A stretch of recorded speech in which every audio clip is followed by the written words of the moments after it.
Kesaksian jujur Sri Mulyani, 7.000 triliun rupiah, perjuangan Jokowi, tebus hutang Indonesia. Mantap. Satu hal lagi untuk hal ini, dunia semua menteri keuangan ini sekarang semuanya juga harus menyehatkan APBN-nya karena kerja keras. Jadi di G20 ini menteri-menteri keuangan pada saling lihat bagaimana cara kita merecover APBN kita. Jokowi menerima warisan hutang ribuan triliun rupiah. Catat ya, ada yang jatuh tempo, harus dibayar secepatnya. Ada yang cicilannya masih panjang sampai ke bulan. Yang ada di pikiran Jokowi waktu itu ketika menerima warisan hutang bukan seberapa besar hutangnya, tetapi bagaimana cara membayar hutangnya. Kalau duit dari pendapatan negara sekarang untuk bayar hutang sih, ya bisa-bisa aja. Tapi masalahnya kan nanti kita nggak punya duit lagi. Gimana kita bisa naikkan ekonomi kita lebih besar lagi kalau nggak ada uang? Begitu dilema pemerintah pada waktu awal menjabat. Akhirnya diambillah keputusan. Oke, kita hutang lebih besar lagi. Emerging dari mulai India, kemudian kita lihat advance country Amerika, Perancis, Inggris, even Jerman.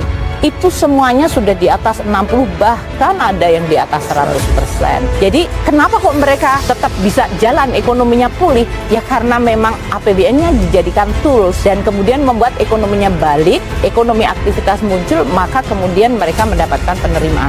Keamanan. Nah, kita pertama kan kita punya melihat secara formal peraturan perundang-undangan. Acuan kita adalah di Undang-Undang Keuangan Negara.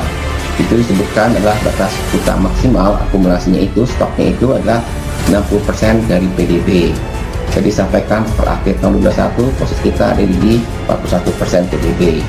Jadi dari sisi formal peraturan perundang-undangannya itu kita masih sangat aman sebetulnya. Nah, tapi kita juga lihat juga kenapa ada peningkatan. Dan ini Indonesia kan nggak sendirian, kita menghadapi krisis yang sifatnya extraordinary. Indonesia sejak dulu kala tetap dipuja-puja bangsa. Kabar baik sedang menyelimuti Indonesia. Hutang luar negeri Indonesia menyusut di tengah banyak negara diambang kebangkrutan. Bahkan tidak cuma itu, hutang pemerintah pun semakin sehat karena penurunan rasio terhadap produk domestik bruto. Hal ini tentu menjadi kabar baik, mengingat ke depan resiko akan melonjaknya hutang menjadi sangat tinggi.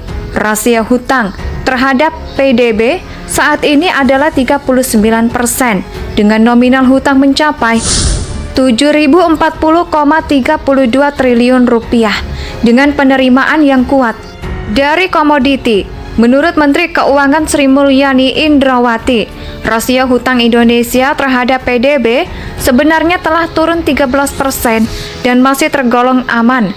Hal tersebut berbeda dengan negara-negara lain. Pandemi COVID-19 yang sudah memasuki tahun ketiga, namun masih banyak negara yang mengalami defisit sangat dalam. Beberapa negara menurut Sri Mulyani, rasio hutangnya sudah di atas 60%, bahkan ada yang 80%, bahkan 100% terhadap PDB. Jadi kata Sri Mulyani, mereka sekarang memiliki rasio hutang terhadap PDB yang lebih dramatis dan untuk negara yang berpenghasilan rendah dan situasinya menjadi tidak berkelanjutan. Kondisi ini bermuara terhadap peningkatan hutang publik untuk negaranya. Oleh karena itu, dalam kepemimpinan Indonesia dalam presidensial G20 berupaya untuk menyinkronkan kerangka kebijakan dan diskusi bersama G20 untuk mencari solusi untuk negara berpenghasilan rendah yang tengah terlilit hutang. Menurut IMF, lebih dari 60 negara berada dalam kondisi yang sangat rentan secara finansial dan oleh karena itu dunia perlu merespon. Di sisi lain, Wakil Presiden Ma'ruf Amin menegaskan hutang Indonesia sudah diperhitungkan dan tidak merusak kedaulatan negara. Bahkan kata Wapres, tidak ada negara di dunia yang tidak berhutang. Bahkan Amerika yang menjadi salah satu negara kuat juga mempunyai hutang. Operation mengungkapkan bahwa dalam hubungan antar negara, memberi bantuan hutang adalah wajar. Secara rinci, komposisi hutang hingga 31 Mei 2022 dari penarikan surat berharga negara yaitu SBN yang sebesar 6.175,83 triliun rupiah atau mencapai 88,20% dalam bentuk rupiah atau 434,56 triliun rupiah yang berasal dari penerbitan secara hutang negara sebesar 4.055,3 triliun rupiah dan surat berharga syariah negara 879,53 triliun rupiah.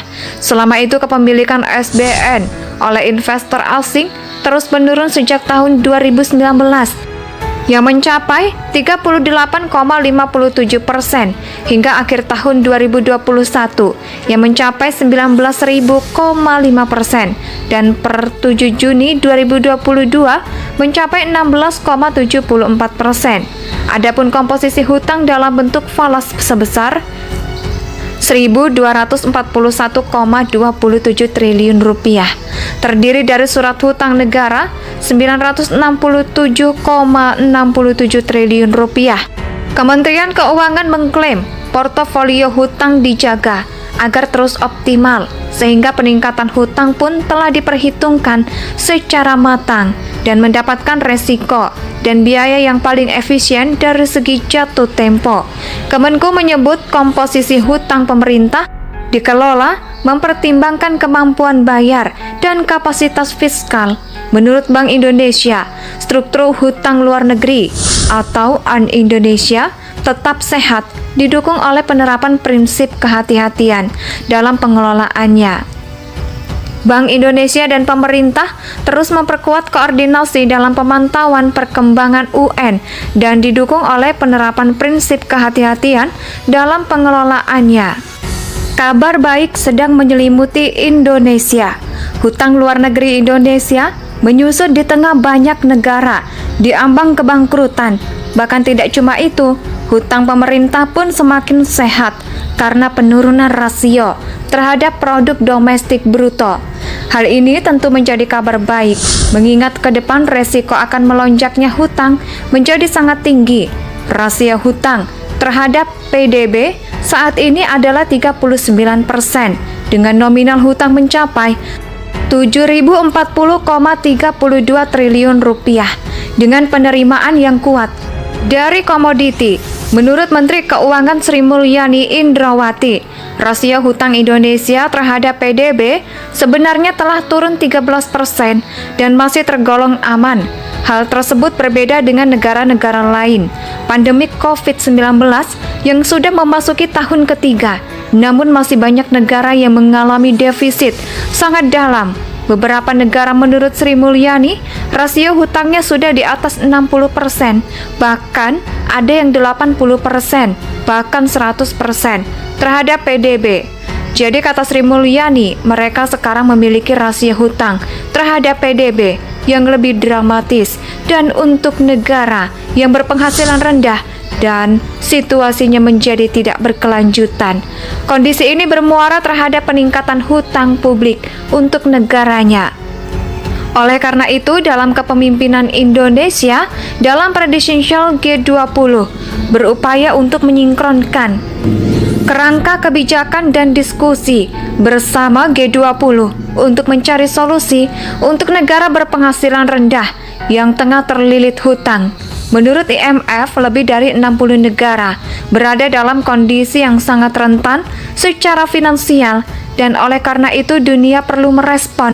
Di sisi lain, Wakil Presiden Ma'ruf Amin menegaskan hutang Indonesia sudah diperhitungkan dan tidak merusak kedaulatan negara. Bahkan kata Wapres, tidak ada negara di dunia yang tidak berhutang. Bahkan Amerika yang menjadi salah satu negara kuat juga mempunyai hutang. Operation mengungkapkan bahwa dalam hubungan antar negara, memberi bantuan hutang adalah wajar. Secara rinci, komposisi hutang hingga 31 Mei 2022 dari penarikan surat berharga negara yaitu SBN yang sebesar 6.175,83 triliun rupiah atau mencapai 88,20% dalam bentuk rupiah. Indonesia Indonesia tanah air beta, pusaka abadi nan jaya.